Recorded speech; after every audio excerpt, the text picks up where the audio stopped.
दोबारा से हम एक और मल्टी मोडेलिटी मॉडल को डिस्कस करने जा रहे हैं।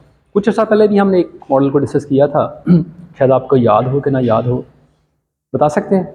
गैन के कॉन्टेक्स्ट में स्टैक गैन, ठीक है। तो उसको भी हमने देखा कि वो कैसे हमारे लिए इमेजिनेट कर। अच्छा, एक चीज़, एक तो स्टैक गैन को देखा। आज इंशाल्लाह हम देखेंगे एक और मल्टी मोडेलिटी मॉडल जिसका नाम डाली ई है। इसको भी हम इसको किस तरह से करके देखेंगे। इसे हम इनपुट देंगे टेक्स्ट, तो इससे कॉरस्पॉन्डिंग जो भी आपका टेक्स्ट है, जो भी टेक्स्ट है, जो भी कैप्शन होती है इमेज की, वो आप इसे एज आ इनपुट देंगे तो इसके कॉरस्पॉन्डिंग वो इमेज जनरेट करेगा, ठीक है। अच्छा, एक मैं चीज़ और रेफर करना चाह रहा हूँ। अच्छा, अब मैंने ये देखना हो कि ये एल्गोरिथम एवेल्यूएशन करनी हो कि ये इमेज सही जनरेट कर रहा है कि नहीं कर सकता, तो दोबारा से हमने एक एल्गोरिथम पढ़ा हुआ है, बता सकते हैं? शाबाश शाबाश। क्लिप, मैं क्लिप को यूज करके इसको वैल्यूएट कर सकता हूँ, क्या ये सही इमेज जनरेट कर रहा है कि नहीं, ठीक है। समझ आ रही बात? तो आप जब भी मल्टी मोडालिटी के कॉन्टेक्स्ट में टेक्स्ट और इमेज के कॉन्टेक्स्ट में हमने बातें की हुई हैं, आप टेक्स्ट भी इनपुट दें और इमेज भी इनपुट दें, किसको? क्लिप को, वो आपको वैल्यूएट करके दे देगा सही इमेज जनरेट कर रहा है कि नहीं, ठीक है। इस तरह की बातें हमने क्लिप के कॉन्टेक्स्ट में हमने की हुई तो उस बात को ज़हन में रखना है आपने। अच्छा जी, अब आज हम बात करने लगे हैं डाली ई की। दोबारा से ये मल्टी मोडालिटी बेस्ड मॉडल है। क्या मतलब? इसे आप इमेज भी देंगे और टेक्स्ट भी देंगे।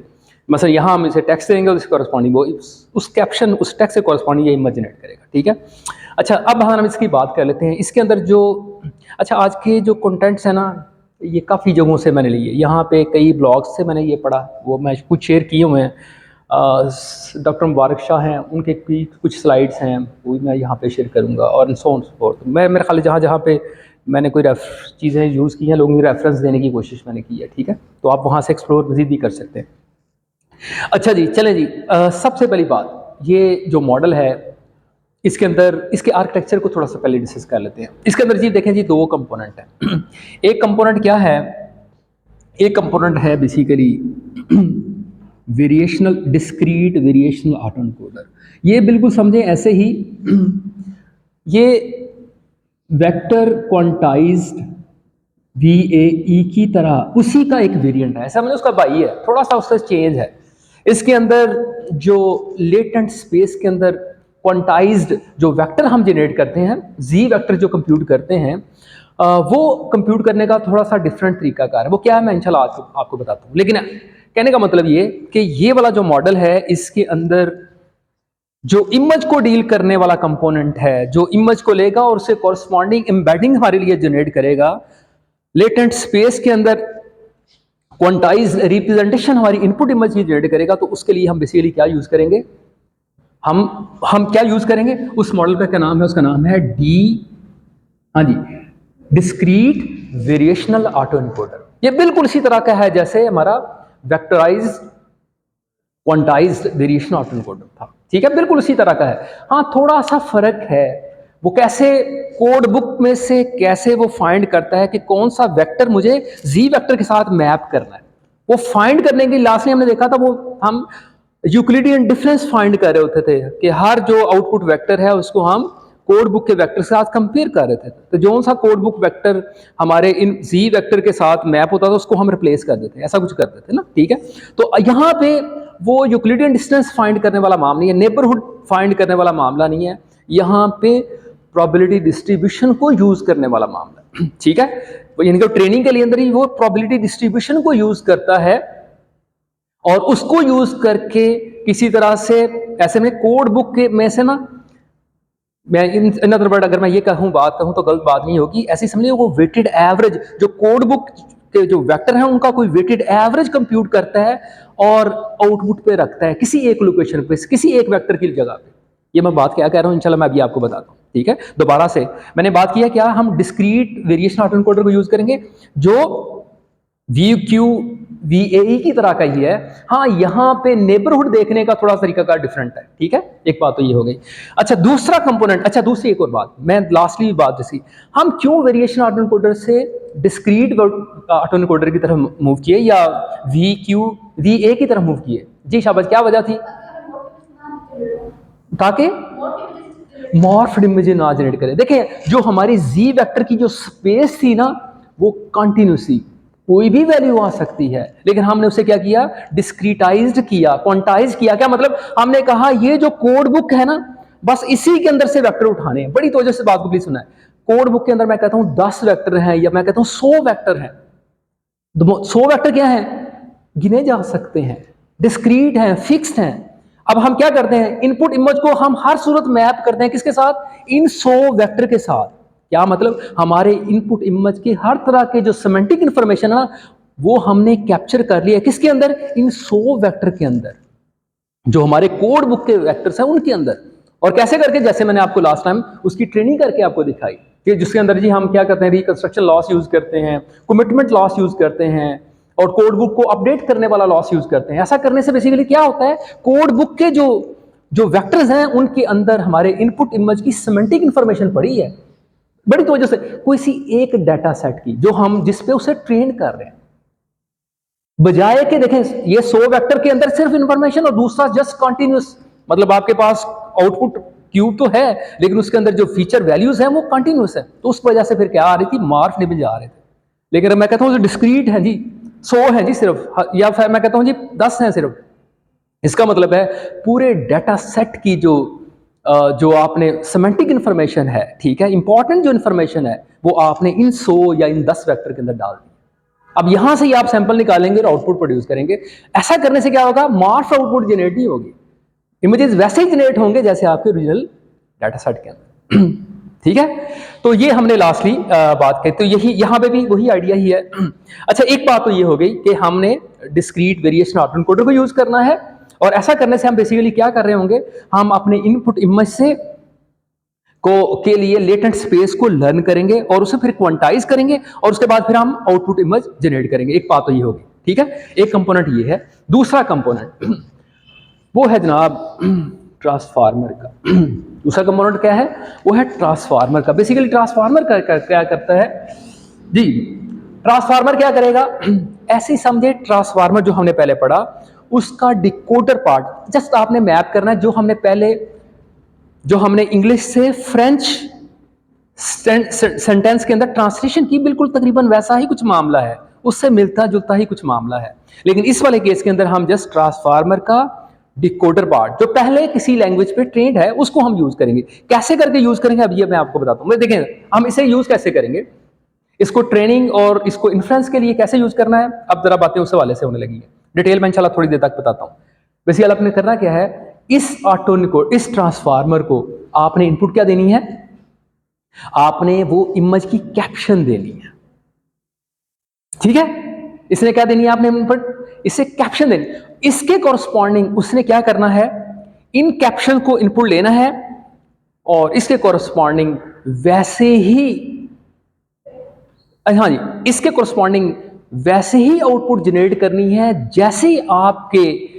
जैसे आपकी डिस्क्रीट वेरिएशन ऑटो एनकोडर ने लेटेंट स्पेस जनरेट की है।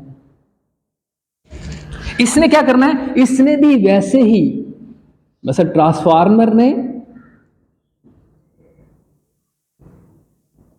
भी वैसे ही लेटेंट स्पेस जनरेट करनी है। ठीक है, वैसे ही समझे वो आपके पास एक वॉल्यूम है जिसके अंदर क्वांटाइज्ड रिप्रेजेंटेशन पड़ी है, कोड बुक की इंफॉर्मेशन पड़ी है, इसने भी वैसे ही जनरेट करनी। कैसे करना मैं अभी आपको बताता हूं। इसका मतलब क्या, बड़ी तवज्जो से, बड़ी बड़ी इंटरेस्टिंग बात होने लगी। हमें पता है कि डीएई ने latent space quantized latent space generate की। ठीक है, क्वांटाइज्ड लेटेंट स्पेस, जैसे ऐसे हमने जो इनपुट इमेज दिया उसका कोई वॉल्यूम जो स्मॉल डिमेंशन के अंदर है ना, ऐसे ही करते हैं ना। मतलब आपका पास हमने ऑटो एनकोडर की बात कई दफा लास्टली जो की है,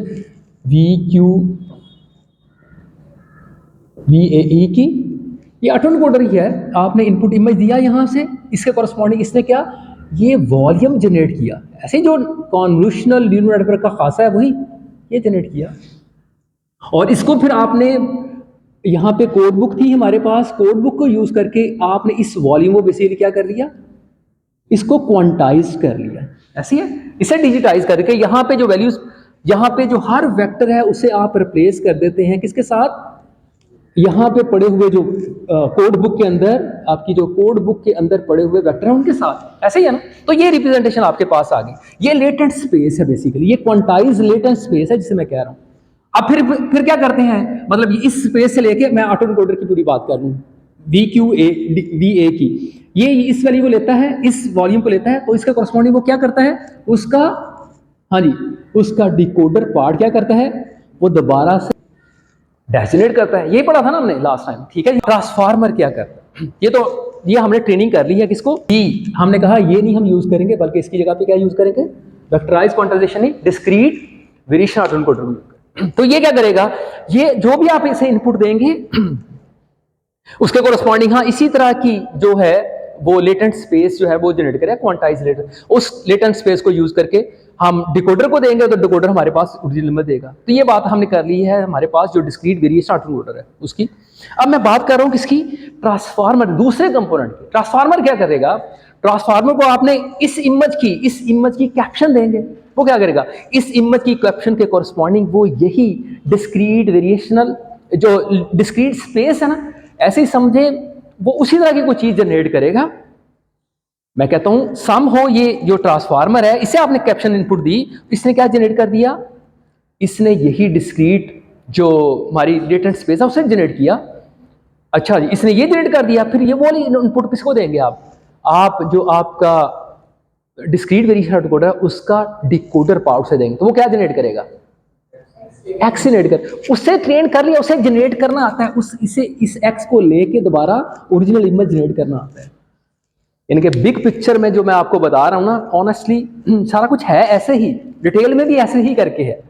क्या मतलब, ये दो कंपोनेंट को आपने डिफरेंट तरह से ट्रेन करना है। एक कंपोनेंट है जिसका नाम है डिस्क्रीट वेरिएशन ऑटो एनकोडर, जो एक इनपुट इमेज लेता है, दरमियान में लेटेंट स्पेस लर्न करता है, और इस डिस्क्रीट लेटेंट स्पेस को यूज करते हुए फिर आपके पास उसका जो डिकोडर पार्ट है वो ओरिजिनल इमेज जनरेट करता है, ठीक है। अच्छा जी, दूसरा कंपोनेंट कौन सा है जी, ये तो एक कंपोनेंट की बात करें, दूसरा कंपोनेंट कौन सा है जी, दूसरा ट्रांसफार्मर है। बेसिकली ट्रांसफार्मर क्या करता है,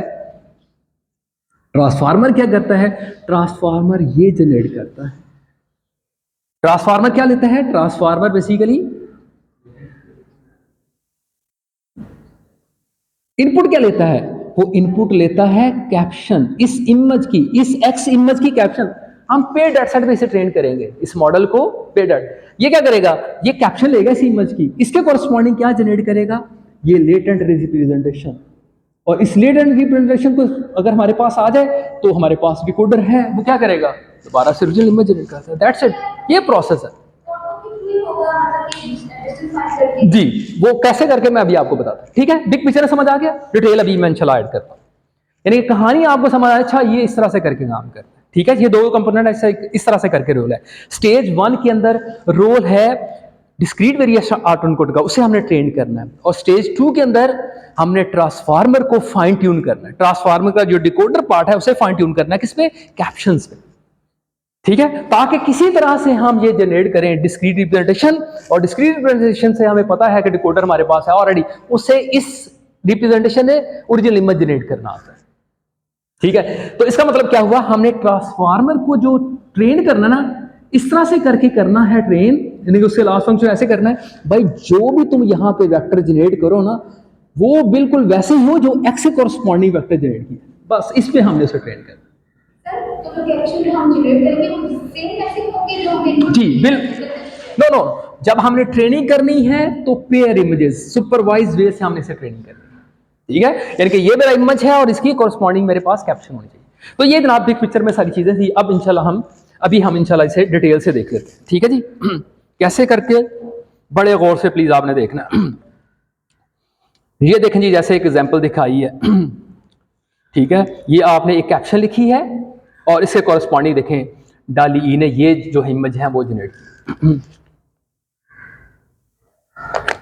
ठीक है। अब हम अगली बात करें, देखें जी, डिस्क्रीट वेरिएशन ऑटो एनकोडर की जस्ट बिग पिक्चर में दोबारा से इसको देख लें। क्या करते हैं, हम इनपुट इमेज देते हैं और उस इनपुट इमेज के कॉरस्पॉन्डिंग हम क्या जनरेट करते हैं, डिस्क्रीट कोड हम जनरेट करते हैं, ठीक है।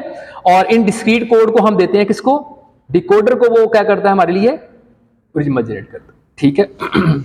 अच्छा जी, दोबारा से अब थोड़ा सा रिकैप कर लेते हैं किसको, वी क्यू VAE को, और उसके बाद फिर हम इसी को मॉडिफाई कर लेते हैं ताकि ये हमारा discrete VA variation order encoder बन जाए। ठीक है, अच्छा जी, अब जरा देखें ये तस्वीर, I don't know last time दिखाई है कि नहीं, लेकिन फिर देख लें। ये है vectorise quantize vector quantize variation order encoder. इसको हम क्या करते हैं, इसके दो कंपोनेंट हैं, एक इनकोडर है एक डिकोडर है। दरमियान में जो लेटेंट स्पेस लर्न करनी है उससे हम जरा थोड़ा सा डिफरेंट अंदाज से, जो हमारा नॉर्मल वेरिएशन ऑर्डर एनकोडर है या सिंपल ऑर्डर एनकोडर है, उससे फ़र्क करता है। ये कैसे करके देखें जी, आपने इनपुट इमेज दी, इसके कॉरस्पॉन्डिंग किसको दी, encoder. Encoder is just like a CNN model, तो वो क्या करेगा हमारे लिए एक वॉल्यूम जनरेट करेगा लो डिमेंशन के अंदर। अब हम इस वॉल्यूम को ले रहे थे, लास्ट टाइम हमने क्या किया था कि हम इसका एक वेक्टर पकड़ते हैं, ठीक है, ऐसे ही है ना, ये कोई वेक्टर, ये वाला वेक्टर पकड़ा आपने और इसको कंपेयर किया किसके साथ, इसको कंपेयर किया कोड बुक के अंदर पड़े हुए हर वेक्टर के साथ। यानी कोई वेक्टर लिया, ये जैसे इस स्पेस के अंदर कोई एक वेक्टर लिया आपने और उसे कंपेयर किया हर वेक्टर के साथ, E1 E2 एंड EX के साथ, जिसके साथ उसका डिस्टेंस कम आता है, तो आपने कहा बस इस जगह पे ना वही आना चाहिए। जैसे फॉर एग्जांपल यहाँ पे शो किया, देखिए फॉर एग्जांपल ये वेक्टर था इस जगह पे पड़ा हुआ, वैसे यहाँ पे वेक्टर था कोई, ठीक है, इसको इसकी डेप्थ मैं शो कर रहा हूँ जैसे जैसे लास्टली दिखाया था, ठीक है, इस तरह से इसकी स्पेस है, इसकी डेप्थ है जो मैप हो रही है इसकी हाइट के साथ, ठीक है, डिमेंशन हमने लास्ट में बात की थी, इसकी डेप्थ मैप होगी इसके हाइट के साथ, तभी तो हम उसकी डिस्टेंस फाइंड कर सकते हैं ना। अच्छा जी, अब हमने अगर इसका डिस्टेंस फाइंड किया, बड़ी तवज्जो से देखें, तो ऐसा करने से उसने देख लिया कि इसका डिस्टेंस जो है ना सबसे कम आता है E1 के साथ, जो कोड बुक जो वेक्टर 1 है E1 है इसके साथ, सही है। तो हमने क्या किया, एक ऐसी एक रे बनाई है जैसे आपको नजर आ रही है, बड़ी तवज्जो से देखना, ये बड़ी इंपॉर्टेंट बात है, आज यूज होगी, लास्ट क्लास के अंदर ऐसे करके डिस्कस नहीं किया था, आज यूज गौर करना है आपने। अच्छा देखिए, इसके कॉरस्पॉन्डिंग हमने लेबल लगा लिया, क्या, इसके कॉरस्पॉन्डिंग इस अरे के अंदर हमने इंडेक्स रख दिया, इस लोकेशन पे ना, इस लोकेशन पे हमने एक इंडेक्स रख दिया, वो क्या है 1। इसका क्या मतलब है कि इस मतलब इसका कोई साइज है, इसकी हाइट है, इसकी विड्थ है, इसका मतलब वही इसकी हाइट है और इसी यही विड्थ है। आपने एक जस्ट एक 2D अरे बनाई है जिसके अंदर इसी लोकेशन के ऊपर, इस वाली लोकेशन के ऊपर, इस वाली लोकेशन के ऊपर आपने क्या रख दिया 1। इसका क्या मतलब है कि ये वाला जो वेक्टर है ना, ये मैप हो रहा है किसके साथ, पहले वाली जो इनकोडिंग है उसके साथ, सही है। ये हम इंफॉर्मेशन हमें चाहिए, यानी कोड बुक की इंडेक्सिंग आप इस वाली अरे के अंदर कर रहे हैं, इसको ध्यान में रखना आपने। अच्छा जी, क्योंकि अल्टीमेटली देखें ऐसा करने से हमारे पास ये अरे आ गई जिसको बेसिकली ट्रांसफार्मर के अंदर हमने यूज करना है, इसको ध्यान में रखना है आपने, ठीक है।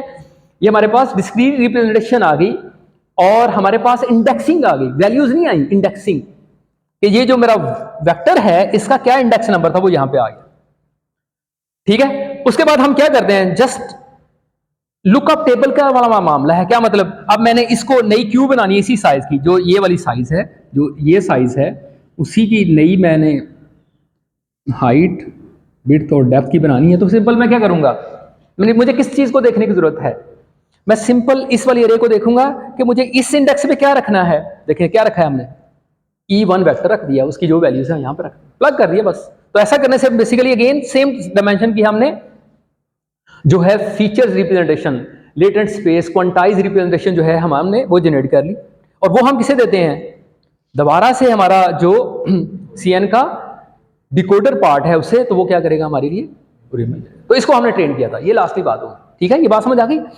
अच्छा, इसमें ये वाला जो कंपोनेंट है ना, ये हमने कैसे करके फाइंड किया, वो हमने लास्टली यूज कर लिया था, क्या,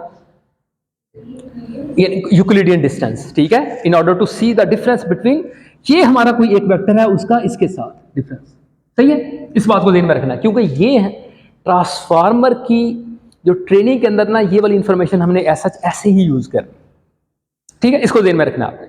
अच्छा जी, लेकिन अब मैं जरा अगली बात करूं, यानी कि इसी को हम अब इसको बनाने लगे हैं, हम क्या, इसको हम बनाने लगे हैं डिस्क्रीट वेरिएशन ऑर्डर एनकोडर। अब उसके अंदर क्या फर्क आएगा, अब जरा हम उसकी बातें करने लगे। देखें इसकी थोड़ी सी एक दो और मसले मसाइल को देख लें, इसके अंदर क्या मसला मसाइल हैं जी जी क्या मसले मसाइल हैं इसके अंदर। इसके अंदर बैक प्रोपेगेशन जब हम करने लगे थे तो क्या किया था हमने जी, जी शाबाश। हमने कहा कि देखें, जो भी फॉर्मुलेशन किसी भी नोड पे होती हैं वो डिफरेंशिएबल होनी चाहिए, लेकिन हमने देखा कि ये जो हमने डिस्टेंस फाइंड करने वाला मामला है, ये तो कुछ इस तरह की फॉर्मुलेशन बन रही है,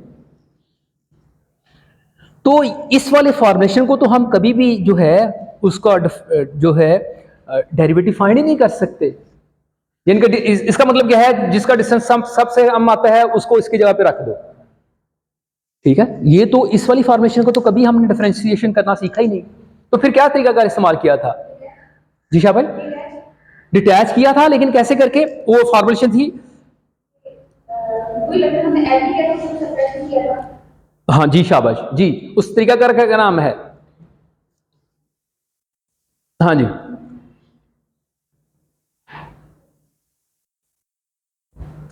स्ट्रेट थ्रू ग्रेडियंट्स।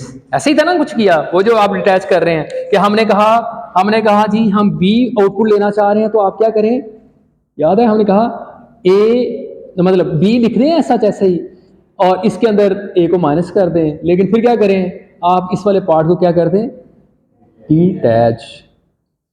तो ऐसा करने से यहां से आप सारा डाटा ऐसे ही यहां पे कॉपी कर लेते हैं, ठीक है। तो डिस्क्रीट वेरिएशन ऑटोएनकोडर के जो ऑथर है ना, उन्होंने कहा नहीं नहीं ये अच्छा तरीकाकार नहीं है, इसकी जगह पे भी हमें वैसा कोई ट्रिक लगाना चाहिए। बड़ी गौर से प्लीज आपसे बात सुनूंगा, जो हमने लगाया था, कहां पे हमने एक ट्रिक लगाया था जिसे हमने नाम दिया था रीपैरामीटराइजेशन ट्रिक। कहां यूज किया था शाबाश? वेरिएशनल ऑटोएनकोडर के अंदर। बिल्कुल उसी की तरह की चीज है कि क्या मतलब, जो रैंडमनेस है या वो फॉर्मुलेशन को जो खराब करना है ना, वो नोड अलग से बना दें, ताकि हमारा जो बैक प्रोपेगेशन वाला ट्रैक है ना, जो कंप्यूटेशन ग्राफ के ऊपर हम बैक ट्रैक कर रहे हैं, वो खराब ना हो। तो यहां पे कोई फॉर्मुलेशन डाल दें, तो यहां पे बेसिकली उन्होंने यही काम इसके अंदर किया, ठीक है। वो कैसे करके किया, यानी कि रीपैरामीटराइजेशन ट्रिक की तरह की कोई चीज की है, ताकि ये खाम कि ऐसे करके छलांग ना लगे, यहां पे कोई खास फॉर्मुलेशन आए जिसकी वजह से ये जो ग्रेडियंट कंप्यूट करने वाला मामला है वो आप कर सके। यहां तो हमने सिंपल कॉपी कर दिया था ना, कहते नहीं कॉपी ना करो, ये तो अप्रॉक्सीमेट कर रहे थे ना आप, हमें कोई कंक्रीट वैल्यू कंप्यूट करके आप दें, ठीक है। अब वो तरीकाकार क्या था, अब मैं आपको वो बताने लगा हूं।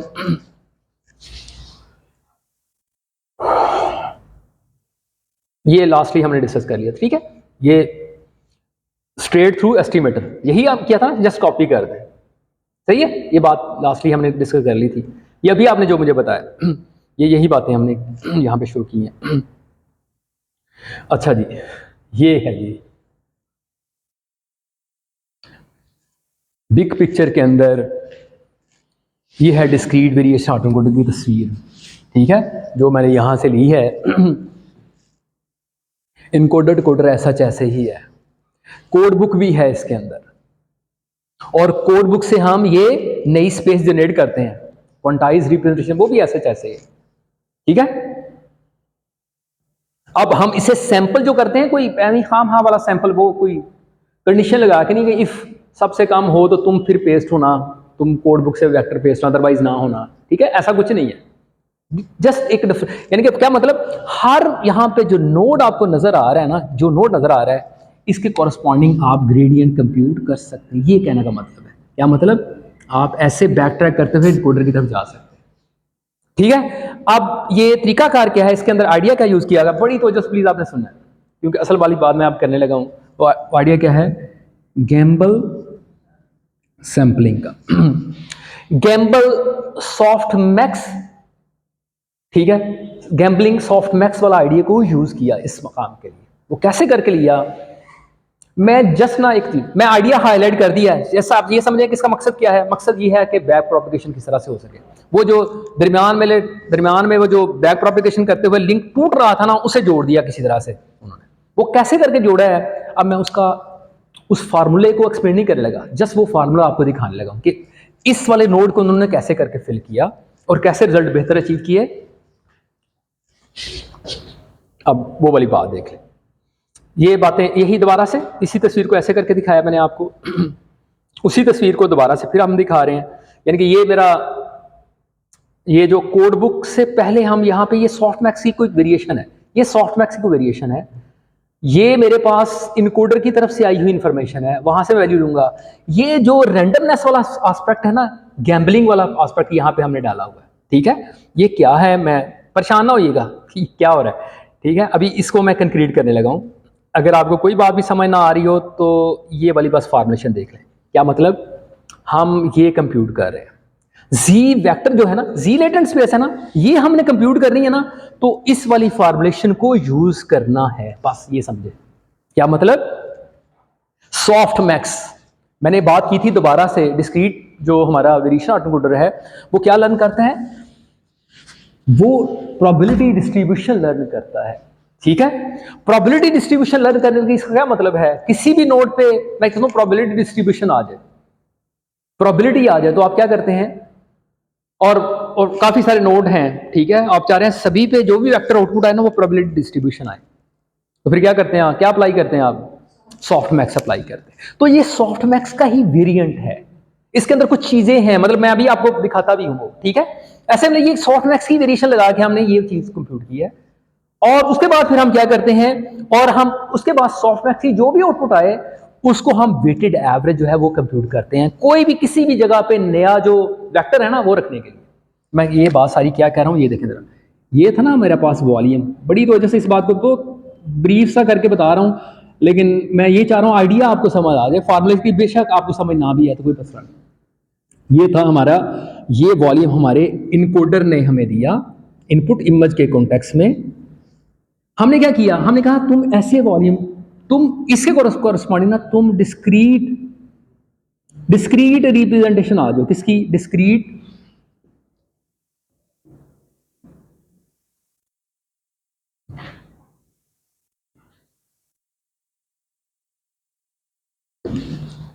क्या मतलब, ये मेरा जो वेक्टर था, फॉर एग्जांपल ये कोई वेक्टर है, इसकी जगह पे कोड बुक को यूज करके, कोड बुक के अंदर पड़े हुए वेक्टर को यूज करके E1 से लेके En तक जो भी वैल्यू है ना वो यहां पे आ जाए। ठीक है, पहले तो हमने क्या किया था, हमने हार्ड कोड किया था। क्या मतलब, हमने इसका नियरेस्ट डिस्टेंस फाइंड किया, जो आ गया उसको ऐसा ऐसे यहां पे प्लग कर दिया, ऐसे किया था। अभी ऐसा नहीं करना, अब क्या करना है, आपने इस वाली फॉर्मुलेशन को, यानी कि इस वाले वेक्टर के ऊपर, इस वाले वेक्टर के ऊपर ये सॉफ्ट मैक्स को अप्लाई कर दिया, उसने यहां पे आपको क्या दे दी, प्रोबेबिलिटी डिस्ट्रीब्यूशन। यहां पे क्या है, प्रोबेबिलिटी की वैल्यू आ रही है, क्या आ रही है, प्रोबेबिलिटी की वैल्यूज। अब आपने इन प्रोबेबिलिटी वैल्यूज को लेना है और जितने भी कोड वेक्टर्स हैं उनको उनके साथ से मल्टीप्लाई करना है। क्या मतलब, सभी कोड वेक्टर को का वेटेड एवरेज कंप्यूट करके ना वो यहां पे रखना है बाय यूजिंग दिस फॉर्मुलेशन। ये क्या, मैं अभी आपको एग्जीक्यूट करके दिखाता हूं। तो बिग पिक्चर के अंदर बेसिकली क्या है कि ये जो आइडिया है गैम्बल सॉफ्ट मैक्स वाला, इसके अंदर बेसिकली इन्होंने जो डिस्ट्रीब्यूशन के आइडिया को यूज किया है, और दरमियान में से वो जो फॉर्मुलेशन है, समझे ये वाली फॉर्मुलेशन उन्होंने इंट्रोड्यूस करी, जिसका बेसिकली हम क्या कर सकते हैं, ग्रेडियंट्स हम कंप्यूट कर सकते हैं, इसका हम ग्रेडियंट कंप्यूट कर सकते हैं। लेकिन वो जो फॉर्मुलेशन थी कि जी आपने सिंपल मिनिमम निकाल के रखना है वहां पे, वो वाला जो हम नियरेस्ट नेबर फाइंड करने वाला मामला कर रहे थे, उसके अंदर हम उसकी डिफरेंशिएशन नहीं कर सकते, लेकिन इस वाली फॉर्मुलेशन की हम डिफरेंशिएशन कर सकते हैं। बस ये आइडिया इंट्रोड्यूस करवाया और कुछ भी नहीं। ठीक है, और यहां पे जो वैल्यू फिर रखनी है डिस्ट्रीब्यूशन की बुनियाद पे रखनी है, ये जो प्रोबेबिलिटी डिस्ट्रीब्यूशन है उसकी बुनियाद पे यहां पे वेटेड एवरेज रखनी है। उन्होंने ये देखा एक्सपेरिमेंट करके कि ये बेहतर रिप्रेजेंटेशन है किसकी, जो हमारा इनपुट इमेज है उसके उसके फीचर की, ये बेहतर रिप्रेजेंटेशन है, बेहतर डिस्क्रीट रिप्रेजेंटेशन। बट दोबारा से क्या, डिस्क्रीट नॉट कॉन्टिन्यूअस, ये बेहतर रिप्रेजेंटेशन, इससे आपको ज्यादा हाई क्वालिटी इमेजेस जनरेट होती है। ठीक है, एनीहो अगर आपको ये मेरी सारी बातें समझ ना आ रही हो डोंट वरी, अभी मैं आपको एग्जांपल देता हूँ, इंशाल्लाह इस बात को हम कंक्रीट करते हैं। ठीक है, जैसे जरा देखें जरा जी, अब मैं आपको इसको ना एग्जीक्यूट करके दिखाने लगा हूं, बल्कि मैं 3 एग्जांपल देने लगा हूं आपको, बड़े गौर से देखना है आपने। सबसे पहले आसान वाली एग्जांपल ले लेते हैं। ठीक है जी, आसान वाली एग्जांपल कौन सी है, आसान वाली एग्जांपल मेरा ख्याल है सबसे पहली ही थी शायद।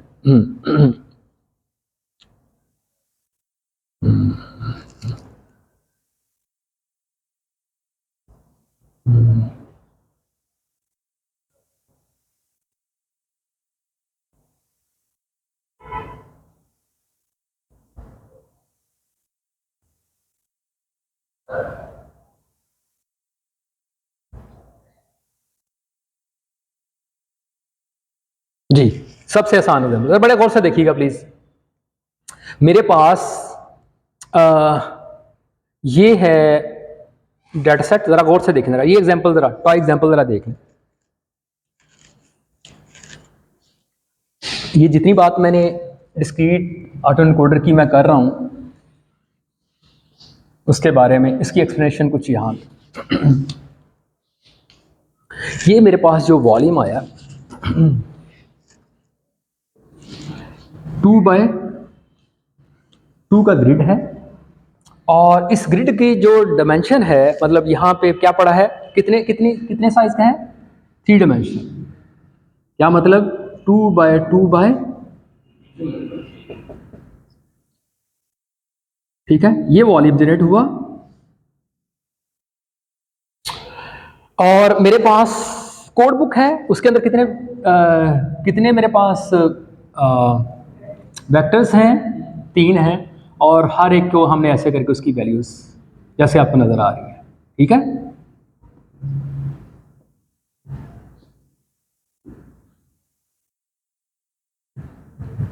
पॉइंट ये क्या है जी, 8, ठीक है जी। ये मेरे कोड बुक के वेक्टर्स हैं।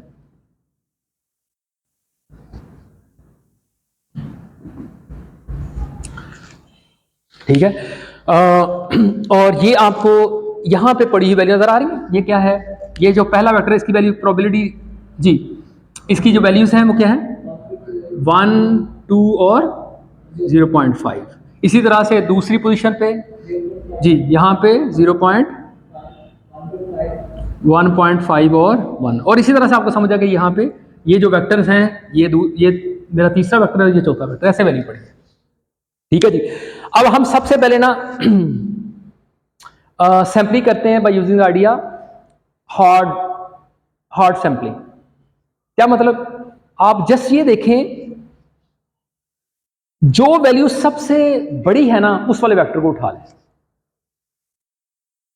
मतलब मैं अब नया वेक्टर बनाऊंगा, इसके बाद मैंने बेसिकली क्या करना है, डिस्क्रीट लेटेस्ट स्पेस जनरेट करनी है ना मुझे, किस साइज की, क्या साइज होना चाहिए उसका, क्या साइज होना चाहिए, 2x2x3, सही है।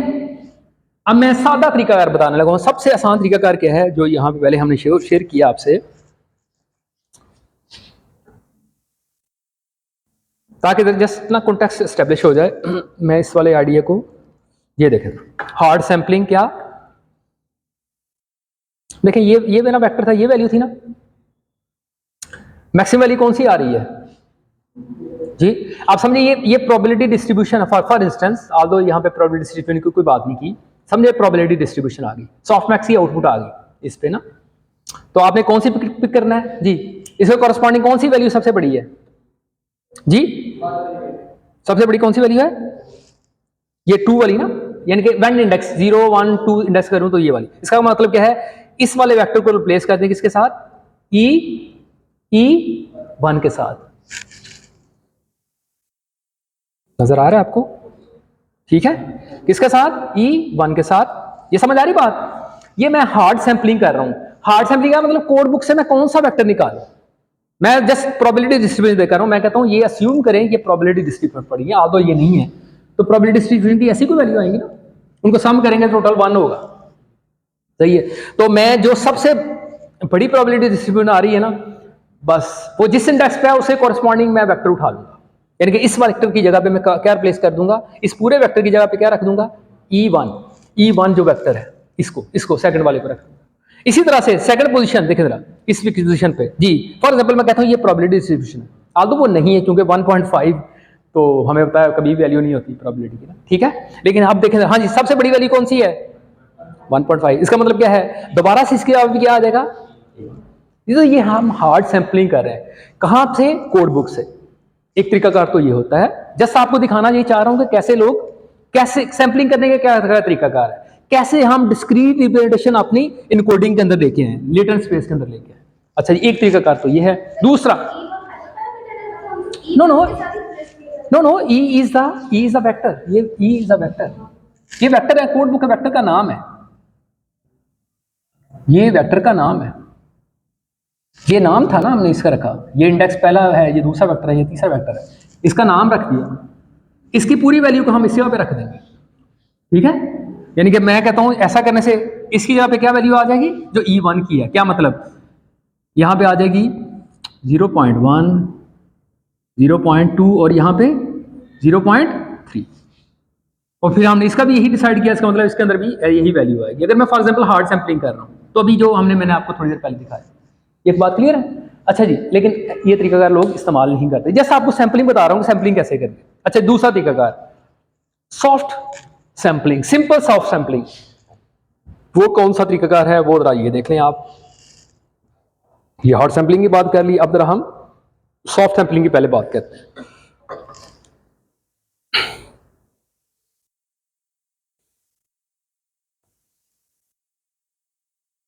जैसे यहां पे देखें प्लीज, अब मेरे पास ये आउटपुट थी बड़ी तवज्जो से। सॉफ्ट सैंपलिंग के अंदर हम बेसिकली वेटेड एवरेज, अब मैं बेसिकली आपको समझाना चाह रहा हूं कि वेटेड एवरेज कैसे आ रही है। सॉफ्ट सैंपलिंग के अंदर क्या करेंगे हम, मेरे पास मुझे सॉफ्ट मैक्स अप्लाई करना है हर वेक्टर के ऊपर, कैसे करके, ये मेरे पास फॉर एग्जांपल ये वैल्यू आई थी, ये जी की वैल्यू आ गई, इसके ऊपर मुझे क्या अप्लाई करना है, प्रोबेबिलिटी फाइंड करनी है, तो मुझे सॉफ्ट मैक्स अप्लाई करना है। तो ऐसा करने से इस वेक्टर के कोरस्पॉन्डिंग मेरे पास अब ये प्रोबेबिलिटीज आ गई है, सही है। अच्छा, अब मैंने हर पोजीशन के लिए, मेरे पास 4 ग्रिड्स है, 4 पोजीशन है, 4 वेक्टर हैं जी के, चारों के कोरस्पॉन्डिंग मैंने प्रोबेबिलिटी फाइंड कर ली, ठीक है। ये पहले के कोरस्पॉन्डिंग, ये दूसरे, इसी तरह से आप बाकी 2 के कोरस्पॉन्डिंग जो है प्रोबेबिलिटी डिस्ट्रीब्यूशन फाइंड कर लें, ओके। उसके बाद अब आपने किसी भी वेक्टर के ऊपर रखना बेसिकली क्या है, यहां पे वेटेड एवरेज रखनी, ठीक है। अब ये वेटेड एवरेज कैसे करके, जैसे मैं अभी आपको बताना हूं, देखें जरा, अब हार्ड सैंपलिंग नहीं हो रही, सॉफ्ट सैंपलिंग हो रही है, कैसे करके, ये देखें, ये एग्जांपल है, देखें जी, ये पहली पोजीशन थी, पहली पोजीशन की प्रोबेबिलिटी डिस्ट्रीब्यूशन ये थी, अब उसकी जगह पे, उस जगह पे अब आपने जो सॉफ्ट वेक्टर रखना है पहली लोकेशन के ऊपर, वो ये वाला वेक्टर है जो आपको ये नजर आए। तो ये कैसे कंप्यूट किया है, ये प्रोबेबिलिटी डिस्ट्रीब्यूशन देखें, probability distribution is multiply by every vector. कितने वेक्टर हैं हमारे, 3 वेक्टर हैं, तो तीनों के साथ मल्टीप्लाई करें, किसको, इसकी प्रोबेबिलिटी डिस्ट्रीब्यूशन के साथ। देखिए जरा, ये पहली प्रोबेबिलिटी को पहले वेक्टर के साथ, ये दूसरी पोजीशन पर पड़ी हुई वैल्यू को दूसरे वेक्टर के साथ, और तीसरे प्रोबेबिलिटी के, क्या मतलब, इस प्रोबेबिलिटी डिस्ट्रीब्यूशन भी सेम, ये भी उसी तरह का एक्ट कर रही है। क्या मतलब, कैसे करके कर रही है, जो प्रोबेबिलिटी डिस्ट्रीब्यूशन की, जिस प्रोबेबिलिटी की वैल्यू बड़ी है, इसका क्या मतलब है, उस वाले वेक्टर को हम ज्यादा वेट दे रहे हैं। देखें यहां पे वेट किसको ज्यादा आ रहा है, हार्ड केस के अंदर भी हम ऐसे उसे रखते थे, लेकिन ऐसा नहीं हम कर रहे, दूसरी एम्बेडिंग्स को भी अहमियत दे रहे हैं, हाँ कम दे रहे हैं, लेकिन इसको हम सबसे ज्यादा अहमियत दे रहे हैं। तो यही हमने किया।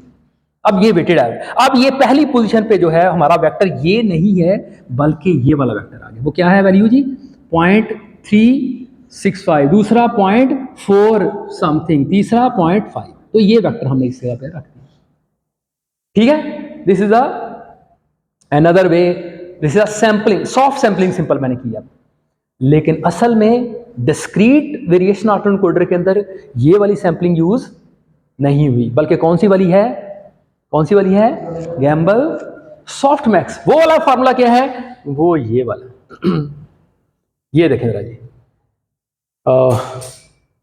ठीक है, गुम्बल, लफ्ज सही बोल रहा हूं मैं, GUMBL, गुम्बल सॉफ्ट मैक्स सैंपलिंग। या फिर देखें इसके अंदर फॉर्मुलेशन, वो जो फॉर्मुलेशन मैंने 2 फार्मूले दिखाए उसी के अंदर देखें सारा कुछ पड़ा है, वो जो थोड़ी देर पहले मैं दोबारा से देखें जी, ये फार्मूले 2 दिखाए ना आपको, बस यही कंप्यूट करना है। इसके अंदर देखें क्या कुछ है, E की पावर GI है, ये समझ लीजिए, ये नॉइज से हम ऐड कर रहे हैं, जैसे ये लॉग की कुछ फॉर्मुलेशन है, ये सॉफ्ट मैक्स की ये कुछ फॉर्मुलेशन है, ये भी मैं आपको दिखाता हूं। और इसी तरह से यानी कि ये ओवरऑल फॉर्मुलेशन है सॉफ्ट मैक्स की तरह की, लेकिन हाँ इसके अंदर कुछ थोड़ी सी वेरिएशन है। सॉफ्ट मैक्स का ऐसी फार्मूला होता है ना, E की x divided by summation of E power x, ऐसे ही ना, कि किसी भी इंडेक्स के ऊपर जो भी वैल्यू है उसका एक्सपोनेंट ले लें, डिवाइडेड बाय उसे नॉर्मलाइज कर लें, सारे जो कंपोनेंट्स की वैल्यू है उसका EX लेके उन्हें सम करके डिवाइड कर दें, नॉर्मलाइज कर। तो यहां में भी वैसा ही कुछ हो रहा है। अब इसे कंप्यूट कैसे करना है, दोबारा से मैं इस फॉर्मेशन को बता नहीं रहा, इसका मतलब ये है, इसका मतलब ये है, मैं जस्ट आपको बताने लगा हूँ इसे यूज़ कैसे करना है। इंशाल्लाह लेटर ऑन हमें मौका मिला अगली क्लास के अंदर शायद मैं इसको एक्सप्लेन भी करूँ ये क्या है, लेकिन अभी हम इसे हमारे पर्पज़ के लिए इतना ही काफ़ी है कि हम इसको देख लें ये कैसे करके अब यूज़ होता है। ऐसे में सॉफ्टमैक्स का एक बेहतर वेरिएंट बस उसे हम यूज़ कर रहे हैं, उससे फ़ायदा हमें क्या हो रहा है कि बैक प्रोपगेशन जो है ना हमारी वो आसानी से हो रही है। अच्छा जी, अब इस फार्मूले के अंदर हम जरा वैल्यू जस्ट पुट करते हैं। ये देखें, ये फार्मूलेशन सॉफ्टमैक्स का था ना, ये ई की एक्स डिवाइडेड बाय समेशन ई की एक्स, सभी वैल्यू को ऐड कर दें, तो उसी की वेरिएशन थी जो अभी मैंने आपको दिखाई है। दोबारा से देखें जी, उसके अंदर वो जो फार्मूलेशन थी उसके अंदर जी भी था, ये छोटा करके उसे आप दिखाया आपको, यानी कि ये देखें जरा, इसके अंदर जी कैसे आया, एक्स आई प्लस जी आई, इसको ऐड कर लें आप, ठीक है। जी को आपने सैंपल कर, ये देखें यू को आप जैसे आप वहां पे पैरामीटराइजेशन ट्रिक के अंदर करते थे, जी सैंपल किया आपने नॉर्मल से, यहाँ पे यूनिफॉर्म डिस्ट्रीब्यूशन से कोई वैल्यू निकाल लें, उसके साथ कुछ फॉर्मुलेशन अप्लाई कर लें और जी आई निकाल लिया आपने। यानी कि अब देखें जरा, ये वाला जो नोड है ना, इसका आप ग्रेडियंट कंप्यूट कर सकते हैं, बस ये ग्रेडियंट कंप्यूट करने के लिए हमने ये किया है, ठीक है। और उसके बाद इसके अंदर बेसिकली जस्ट ऐड कर दें, जैसे हमने वहां पे भी ऐड किया था जब हम वेरिएशन ऑर्डर कोडर के इसके अंदर हम बात कर रहे थे, ठीक है। वहां पे भी हमने वेरिएंस के साथ स्केल किया था, जो भी हमारे पास जी की वैल्यू आती थी, जो भी हम सैंपल निकाल रहे थे, और प्लस हम मीन के अंदर ऐड कर रहे थे, तो यहाँ पे भी वैसा ही कुछ मामला है। अच्छा जी, उसके बाद देखें जरा, ये रीपैरामीटराइजेशन ट्रिक जिसको हमने मॉडिफाई कर लिया, जिसको हमने बना दिया गंबल सॉफ्टमैक्स, इसकी फॉर्मेशन है, इसके अंदर जस्ट ये वैल्यू पुट कर दें, ये टेम्परेचर टी की वैल्यू है, बाकी सारी जी की वैल्यू आपने ऊपर से कंप्यूट की है, ये just like a hyper parameter है, उसे हमने यहाँ पे रखा, ये मेरे पास प्रोबेबिलिटी की वैल्यूज आ गई, जस्ट लाइक दैट। अब जरा गौर से देखिएगा प्लीज, ये देखें जरा, मैं ये बात कहूँ तो ये देखें, ये मेरा पहला वेक्टर था ना, उसके कॉरस्पॉन्डिंग इसी फॉर्मुलेशन को मैं यूज करूँ तो उसके कॉरस्पॉन्डिंग मेरे पास देखें क्या वैल्यूज आती हैं। दोबारा से मुझे ये मेरा 3 डायमेंशनल वेक्टर है, इसके कॉरस्पॉन्डिंग मुझे जी, ये जो यू है या जी है, ये भी 3 डायमेंशनल जनरेट करवाना है, तो 3 मैं सैंपल यहां से निकालता हूं, कहां से, नॉर्मल डिस्ट्रीब्यूशन से, और ये मेरे वेक्टर्स, ये मेरे 3 सैंपल है, क्यों 3 वेक्टर साइज है ना, हर वेक्टर 3 साइज का है, तो ये मैंने 3 वैल्यू निकाली नॉर्मल डिस्ट्रीब्यूशन से, उनके साथ मैंने लॉग की, ये फॉर्मेशन अप्लाई की, मेरे पास जी आ गया, और ये मैं पुट कर देता हूं वैल्यू, देखें जरा, मेरे पास ये जो जी की वैल्यू है, ये ऊपर हमने ये ली है, इसके साथ ये वाली फॉर्मेशन अप्लाई करें तो ये मेरे पास आ गई G0, G1, G3। अब गैम्बल नॉइस, अब ये नॉइस वाली मेरे पास आ गई, जिसे मुझे ऐड करना है इसके अंदर, एक्चुअल XI के अंदर। XI मेरा क्या है, XI मेरा ओरिजिनल इमेज, ये लेटेंट की वैल्यू है 1, 2, 3, 1, 2 एंड 5, ठीक है, पहली पोजीशन पे पड़ी, इसके अंदर मैं इस वाली नॉइस को ऐड कर दूंगा, ये मैंने ऐड कर दिया, अब मेरे पास ये नॉइसी लॉजिक्स आ गया, लेकिन इसके ऊपर मुझे क्या करना है, ये मेरे पास अभी प्रोबेबिलिटी नहीं आई, मुझे इसकी प्रोबेबिलिटी फाइंड करनी है, तो प्रोबेबिलिटी फाइंड करने के लिए मुझे सॉफ्टमैक्स की वेरिएशन को अप्लाई करना, तो यहां मैं जी आई करूंगा ओवर टेम्परेचर के साथ डिवाइड करूंगा, ये जैसा हाइपर पैरामीटर है, जैसा और कुछ भी नहीं है, इसकी वजह मैं आई नो दैट, अभी मैं नहीं कर रहा, लेकिन ऐसे समझे कि ये हमने जो है सॉफ्टमैक्स अप्लाई कर दिया, और अब मेरे पास ये वेक्टर आ गई, ये वैल्यूज आ गई, ठीक है, और ओवरऑल इस वेक्टर के कोरस्पॉन्डिंग ये मेरे पास गैम्बल सॉफ्टमैक्स आउटपुट आ गई। दोबारा से इस बात को, ये मेरा इनपुट वेक्टर था, ये 1, 2 एंड 5, अब मैंने गैम्बल सॉफ्टमैक्स अप्लाई किया और उसने क्या कर दिया, मुझे इस वेक्टर को ऐसा बना दिया, ये नजर आ रहा है आपको, लेकिन मुझे क्या अप्लाई करना है, मुझे जो लेटेंट जो डिस्क्रीट लेटेंट स्पेस के अंदर जो अपना वेक्टर जनरेट करवाने हैं, उसके अंदर मुझे वेटेड एवरेज कंप्यूट करनी है, बिल्कुल ऐसे ही जैसे सॉफ्टमैक्स वाले केस के अंदर। क्या मतलब, इस वाली वैल्यू को लें, पहले वेक्टर के साथ मल्टीप्लाई करें, इस वेक्टर को लें दूसरे वेक्टर के साथ, कोड बुक के वेक्टर के साथ मल्टीप्लाई करें, इस वैल्यू को लें अपने कोड बुक, जो कोड बुक का तीसरा वेक्टर है उसके साथ मल्टीप्लाई करें, और सभी वैल्यू को ऐड कर दें, और ऐसा करने से आपके पास ये सॉफ्टमैक्स वेक्टर आ गया। बेसिकली ये वाली फॉर्मुलेशन है जो डिस्क्रीट वेरिएशन ऑर्डर एनकोडर के अंदर यूज की गई, ठीक है। अगर आपको इस सारी फॉर्मुलेशन का ना समझ आ रही है तो बस यही समझें कि सॉफ्टमैक्स की तरह की कुछ फॉर्मुलेशन है जो हमने यूज की है, उससे फायदा हमें सिर्फ एक हो रहा है, क्या, बैक प्रोपगेशन हो रही है, बैक प्रोपगेशन ग्रेडियंट सक्सेसफुली हम कंप्यूट करें, बस ये अगर आपको समझ आ गया मोर देन एनफ। तो ये सारी कुछ और कंप्यूटेशन करके मैंने यहाँ पे रखी हुई है, प्लीज़ आप इसे देख लीजिएगा, ठीक है जी। तो ये जनाब मोरलेस ये था सारा कुछ किसके बारे में, जो वेरिएशन ऑर्डर कोडर है उसके बारे में। तस्वीरों के साथ भी दिखाया है, आप तस्वीरें खुद देख लीजिएगा, मैंने आपको समझा दिया, आई होप सो कि आपको आइडिया हो गया। बिग पिक्चर के अंदर आप सारा कुछ देखना चाहें तो इस वाली तस्वीर के अंदर आप देख लें, मैं दोबारा से दिखा देता हूँ आपको। ये देखें जी ये जो कुछ भी मैंने आपको गंबल सॉफ्ट मैक्स डिस्ट्रीब्यूशन के साथ दिखाया, सारी जो कुछ भी बताया आपको सारा कुछ यहाँ पे आपको नजर आएगा तस्वीर के अंदर। क्या मतलब, आप एक इमेज देंगे, इमेज यहाँ इनपुट इमेज, ये अभी मैं डिस्क्रीट VAE की बात कर रहा हूँ पहले पार्ट की बात कर रहा हूँ। इमेज दिया, ये मेरे पास बेसिकली क्या आ गया, ये मेरे पास बेसिकली क्या है, इनकोडर है। उसने मुझे बड़े सारे, वो जो अभी आपको थोड़ी देर पहले मैं दिखा रहा था, क्या मतलब, वो मुझे एक ग्रिड जनरेट करके देता है, सही है, जिसको हमने कहा 2x3 का था, सही है। ये मुझे वॉल्यूम जनरेट कर, उसमें से एक वेक्टर आपको ये दिखाया, ये समझ ये पहला वेक्टर है ना, ये आपको यहाँ पे दिखाया हुआ है, और ये जो दूसरा वेक्टर है आपको यहाँ पे दिखाया, सही है। अब हमें बड़ी वजह से यहाँ पे ये क्या शो किया जा रहा है, ठीक है, इंडेक्सिंग। ये बेसिकली जस्ट लाइक इंडेक्स, यहाँ पे उन्होंने मैप किया just like indexing of code books, E1 E0 E1 E2 वो है जो ये जस्ट लाइक ऐसे ही हमने शो किया, ठीक है। और हमें पता है अभी कंप्यूटेशन करके भी हमने देखा है कि जिस एलिमेंट की जहां पे प्रोबेबिलिटी मैक्सिमम आएगी, इसका मतलब है उस वाले वेट को हम ज्यादा अहमियत देंगे, ठीक है। तो हाँ, इसको लग रहा है, लेकिन ऐसे करके नहीं है, अगर बकायदा पूरी हमने कंप्यूटेशन की है, बकायदा हमने गैम्बल सॉफ्टमैक्स जो डिस्ट्रीब्यूशन फॉर्मेशन से अप्लाई किया। अच्छा, यहाँ पे आपके पास ये सारी वेक्टर आ गए, उसके बाद आप ये कोड बुक के इंफॉर्मेशन पढ़ी है, ये code book E1 E0 E1 E2 and so on, ये सारे वेक्टर आपके पढ़े हैं, ठीक है। उसके बाद फिर आप यहाँ पे आ जाते हैं, यहाँ पे बेसिकली आपको क्या दिखाया है, बेसिकली यहाँ पे यही कुछ दिखाया है, आपने कैसे y कंप्यूट किया, y के लिए खास तरह की फॉर्मेशन ली थी हमने, e की पावर, हाँ जी, e की पावर xi समथिंग जो भी डिवाइडेड बाय टिल्डा और समेशन e की पावर xi और टिल्डा, ठीक है,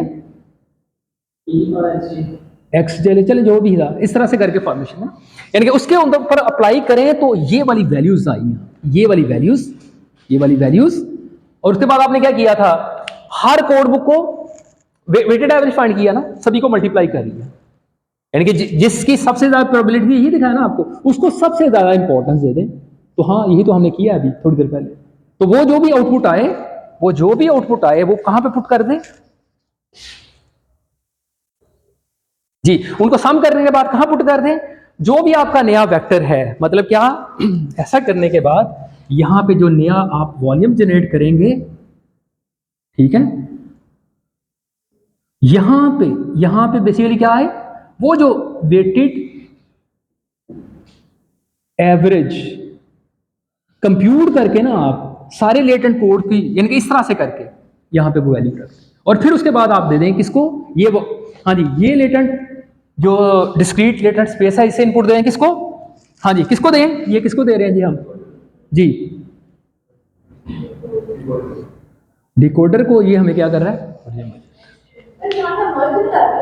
सॉरी नहीं, वो तो आपको ऐसे फॉर्मेशन के अंदर दिखाई, तो यहां पे नहीं है, ठीक है। तो ये है जनाब बिग पिक्चर के अंदर एक्चुअली कंप्यूटेशन। आई होप सो कि इसी लेवल पे आपको जरूर इसकी बात समझ आई, ठीक है। आई नो दैट फॉर्मेशन थोड़ा सा याद रखना, या उसका मतलब क्या है वो मैंने आपको नहीं बताया, लेकिन मफहूम क्या है वो जरूर इंशाल्लाह क्लियर होगी बात। तो ये सारा कुछ था जनाब किसके बारे में, अभी पहले कंपोनेंट की बात की है, क्या, डिस्क्रीट वेरिएशन ऑफ एनकोडर, ठीक है। अच्छा जी, अब जरा हम बात कर लेते हैं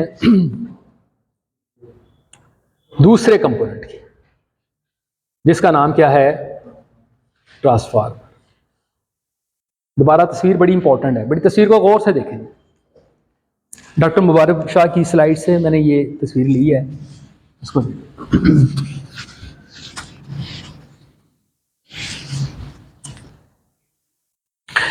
स्टेज 1 नजर आ रही नीचे, स्टेज 1 इसके अंदर हमारा डिस्क्रीट वेरिएशन ऑफ एनकोडर है, ठीक है। आपको ये क्यूब नजर आ रही है, ठीक है, ये 2x2 अभी जो शो किया है, उसके बाद ये डिस्क्रीट लेटेंट स्पेस, सही है। अच्छा जी, इसे ट्रेन कर लिया, और अब आपने क्या करना है, बड़ी तो ये ट्रेन हो चुका है, इसे ऐसे में इसे फ्रीज कर लिया, ठीक है। अब आपने इनपुट इमेज इसको दिया दोबारा से, और उसके कॉरस्पॉन्डिंग कैप्शन ये है, ये इमेज है और इसके कॉरस्पॉन्डिंग कैप्शन ये थी। कैप्शन आपने ट्रांसफार्मर को दी और इनपुट इमेज किसे दिया आपने, ट्रेन डिस्क्रीट वेरिएशन आउटपुट। बड़ी तवज्जो से आप जरा, अब यहां पे जो भी आप जनरेट करें, फॉर एग्जांपल मैं कहता हूं यहां पे बिल्कुल वही मैकेनिज्म अप्लाई कर ले जो आपने जो वेक्टराइज क्वांटाइज्ड वेरिएशन ऑटोएनकोडर के अंदर किया था। क्या किया था, यहां पे वेक्टर आएगा आपके पास, उसका डिस्टेंस फाइंड करें किसके साथ, कोड बुक के वेक्टर के साथ, सही है, और एक अरे बना लें। अभी थोड़ी देर पहले जो दिखाई थी उसके अंदर क्या रख दें, उसकी वैल्यूज। मतलब जैसे मैं कहूं ये जो वेक्टर है ना, ये जो वेक्टर है इसका डिस्टेंस आया था किसके साथ, कोड बुक के अंदर कौन सी वाली वेक्टर के साथ, फर्स्ट मैं कहता हूं 5 में, तो यहां आएंगे 5 वैल्यूज। यानी कि यहां से आप एक इसके साथ हमने क्या किया था, एक अरे बना ले, 2D अरे, जहां पे बेसिकली क्या हो, फॉर एग्जांपल इसका साइज कितना है, जितना इसका साइज है, और तो यहां उसकी वैल्यूज आ जाए। यहां मैं कहता हूं फॉर एग्जांपल यहां मैं लिख दिया 5, यहां लिख दिया 6, यहां लिख दिया 10, यहां लिख दिया 100। फॉर एग्जांपल कोड बुक जो अभी आप एक्सपेरिमेंट के अंदर दिखाऊंगा ना, वो तकरीबन उसने दिखाया 8000 समथिंग। उस कोड बुक का जो साइज है ना, उसके अंदर जो वेक्टर है वो 8000 समथिंग है, ऐसे कोई नंबर है 8000 से बड़े नंबर, ठीक है, 8000 से बड़ा एक नंबर, इतने वेक्टर्स हैं। इसका मतलब है उन वेक्टर्स की वैल्यूज इंडेक्स यहां पे आएंगे, इंडेक्सेस ऑफ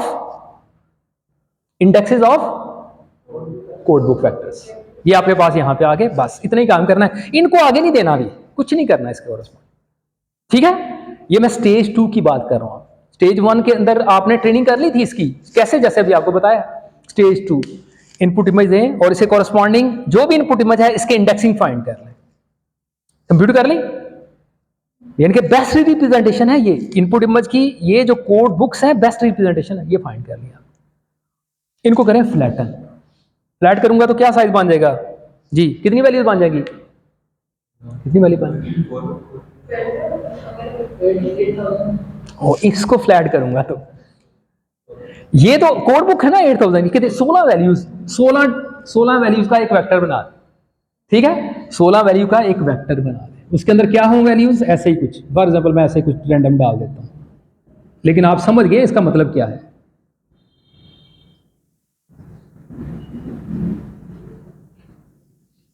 इसको क्या करते हैं, फ्लैटन करते हैं, ये वेक्टर ऐसे करके होगा,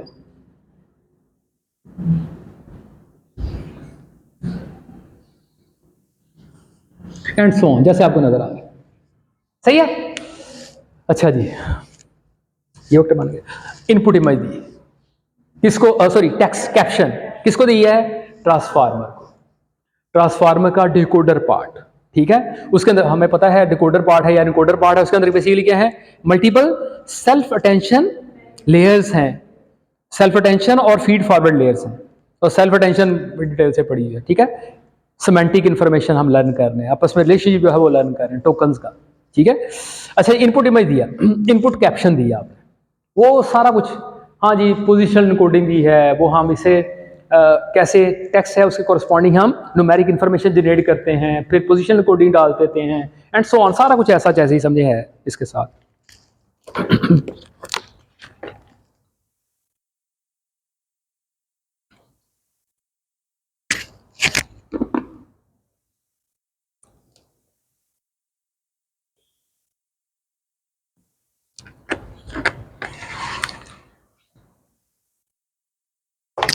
अच्छा जी, इससे पहले कि बैटरी जवाब देना शुरू कर दे हम आगे मूव करते हैं।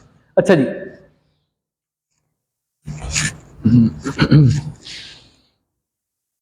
आपको रेडी रहना चाहिए उस्मान, बैटरी शायद आपको ऑफिस जाना पड़े।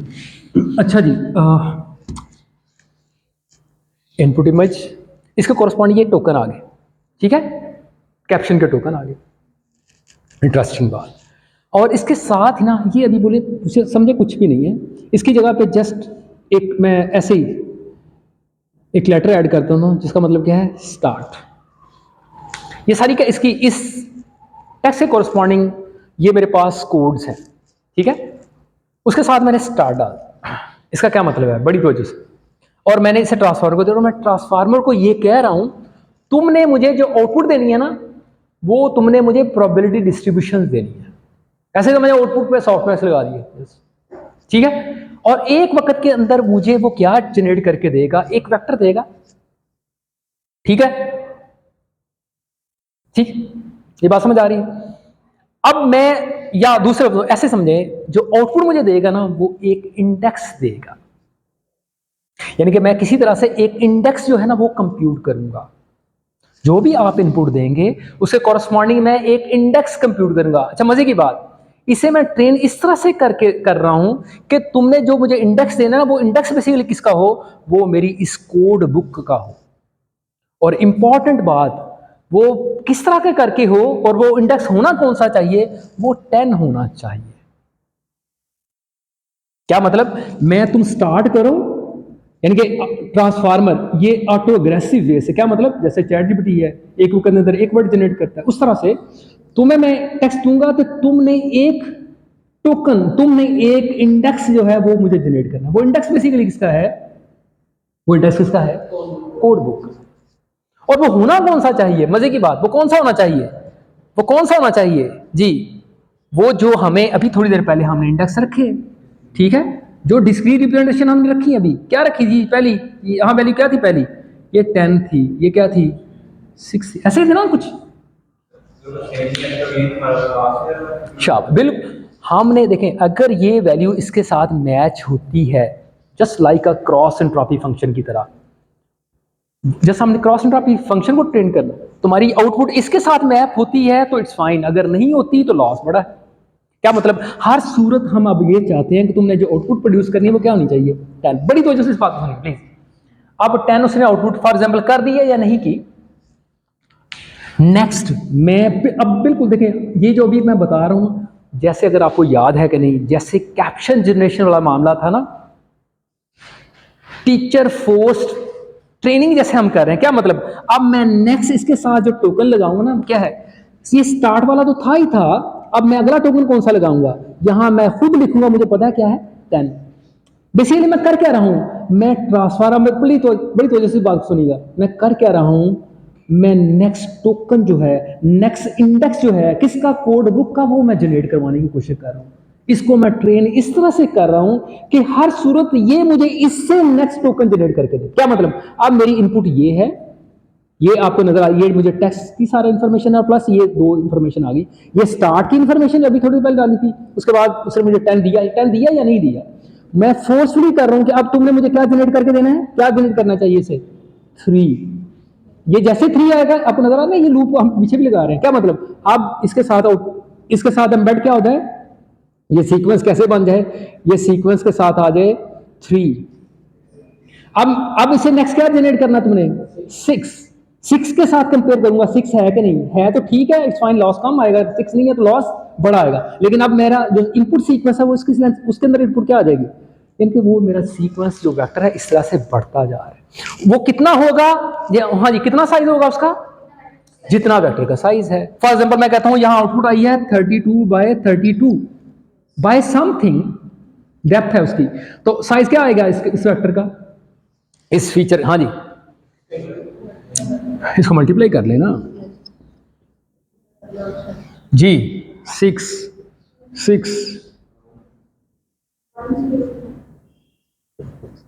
इसका मतलब है जो एक्चुअली डाली ई के जो ऑथर है ना, उन्हें जो इनपुट इमेज के कॉरस्पॉन्डिंग यहां पे जो वॉल्यूम जनरेट किया ना वो ये था।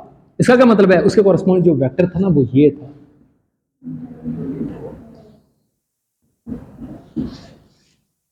ठीक है, जिसको यूज करके ट्रेनिंग की गई।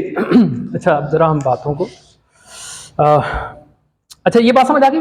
अब देखें जरा, ऐसा करने के बाद अगर इसकी ट्रेनिंग हो जाती है, मतलब इसको मैंने काफी देर तक ट्रेन करते रहे, ट्रेन करने के बाद अब इन्फ्रेंसिंग वाला मामला कैसा होगा जी, ट्रेनिंग कर ली इसकी हमने, ठीक है, ट्रेनिंग होगी, अब इन्फ्रेंसिंग कैसे होगी, आप कैप्शन देंगे, कैप्शन के कॉरस्पॉन्डिंग ये हर सूरत, ये मैं ट्रेनिंग की बात खत्म कर लिया, ट्रेनिंग कर ली, इसे जनरेट करना आ गया नेक्स्ट कैरेक्टर, नेक्स्ट टोकन, उसके कॉरस्पॉन्डिंग क्या होगा, हमें आउटपुट क्या मिलेगी, देखें जरा, ये मेरे पास जो वेक्टर था, ये मेरा पास वेक्टर था ना 1/10 20 4 डायमेंशनल, इसको रीशेप कर दें, इसे कैसा बना दें जैसा ये है, और फिर क्या करें, लुकअप करें कहां से, कोड बुक से, और यहां पे एम्बेडिंग रख दें, फिर क्या जनरेट करेंगे, इमेज। वो तो करना आता है इसे। तो ये है जनाब सारी पूरी कहानी।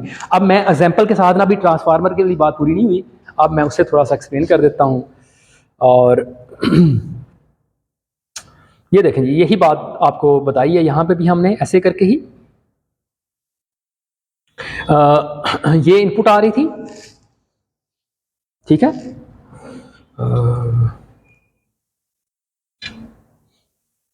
ये देखें जरा, ये इनपुट है, और ये समझे दरमियान में किसी स्टेज के अंदर आपको दिखाई है कि ट्रांसफार्मर कैसे नेक्स्ट टोकन प्रोड्यूस करता है।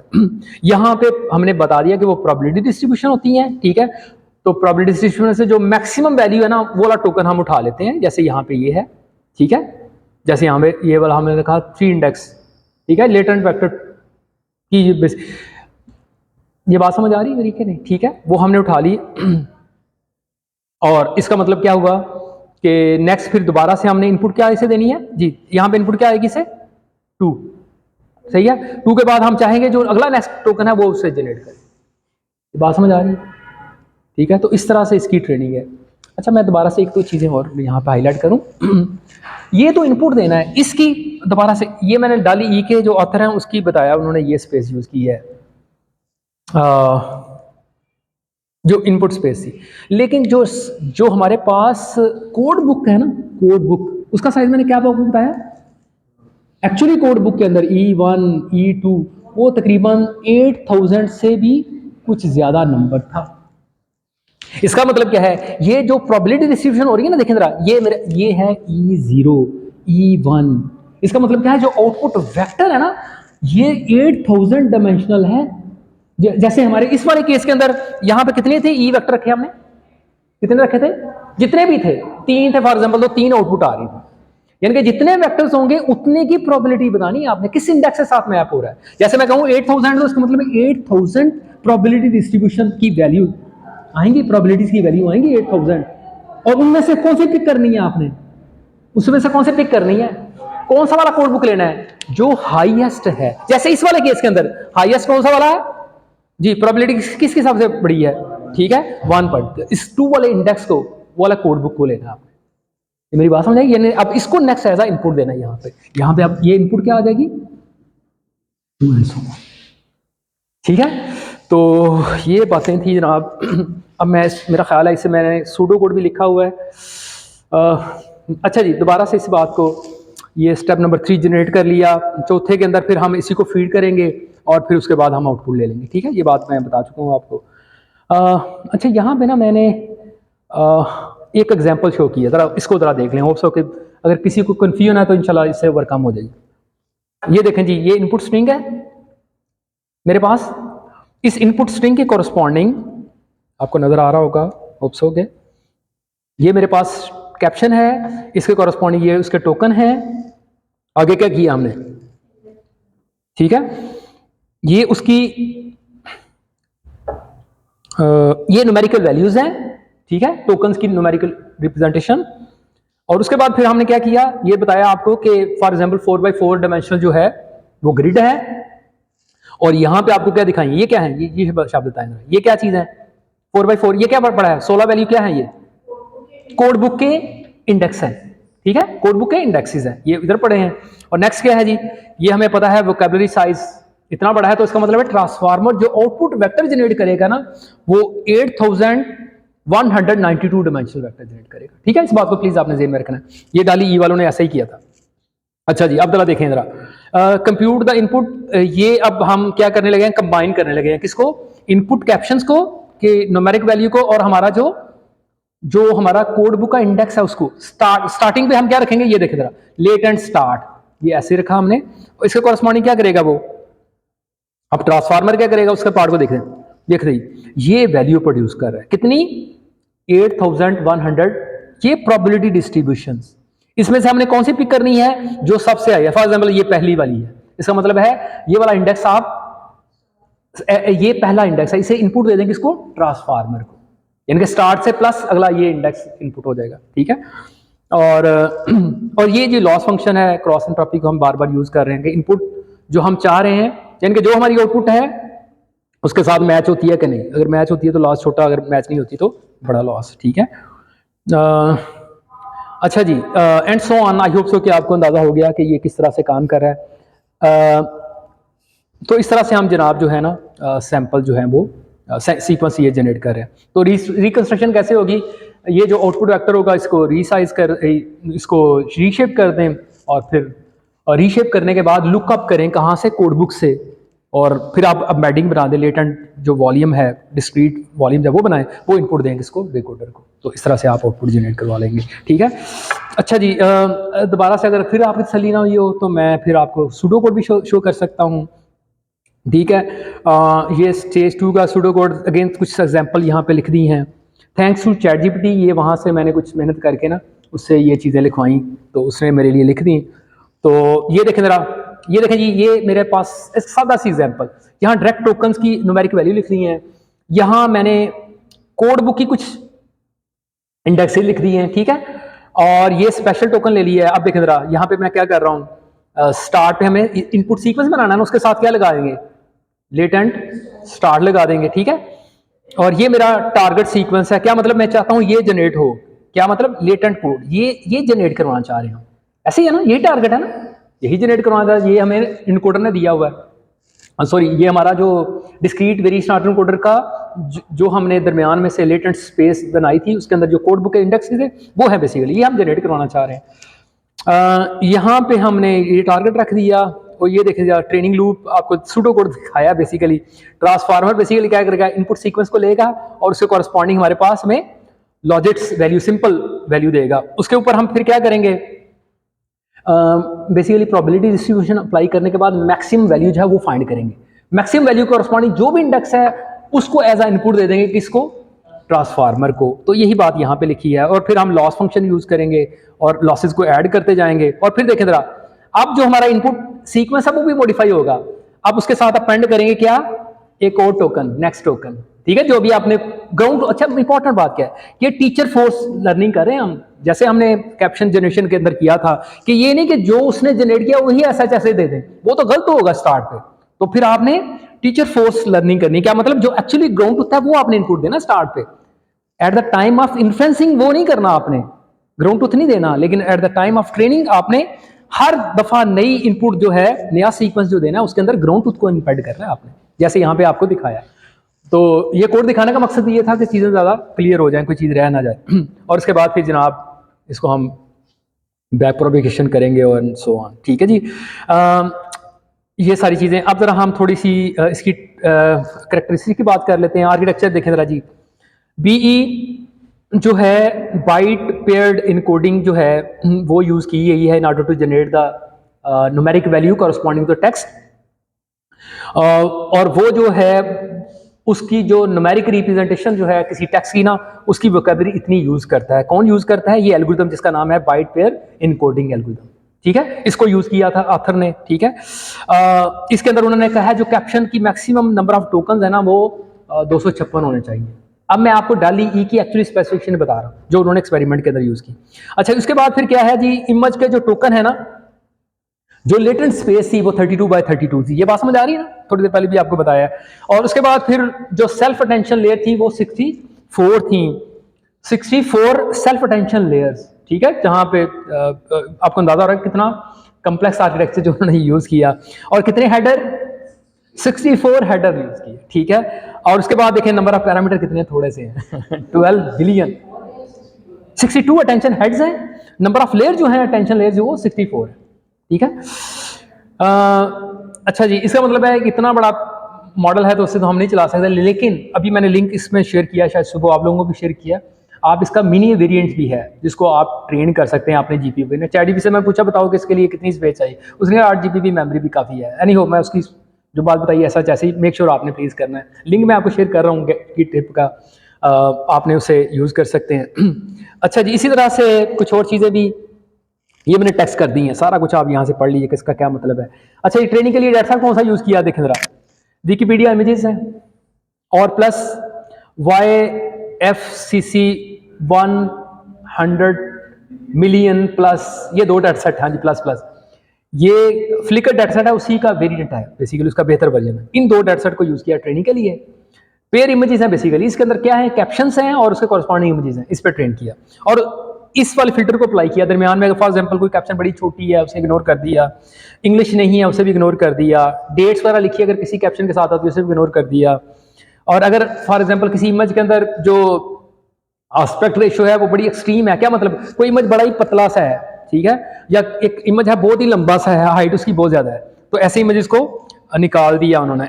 ठीक है, और फिर ट्रेनिंग की है जनाब, और ये सारी डिटेल मैंने यहाँ लिखी है, प्लीज़ आप पढ़ लीजिए। अच्छा जी, टेस्टिंग टाइम पे कोको डेटासेट को यूज़ किया, MS कोको डेटासेट और CUB के नाम से डेटासेट है, इनको यूज़ किया और ये रिजल्ट आपको नज़र आ रहे हैं। शायद यहाँ पे आपको मुनासिब रिजल्ट नहीं आ रहे, रिजल्ट तो मैं अभी आपको दिखा देता हूँ इससे पहले कि बैटरी ठुस हो जाए। ये देखें जी, a very cute cat lying by a big bike.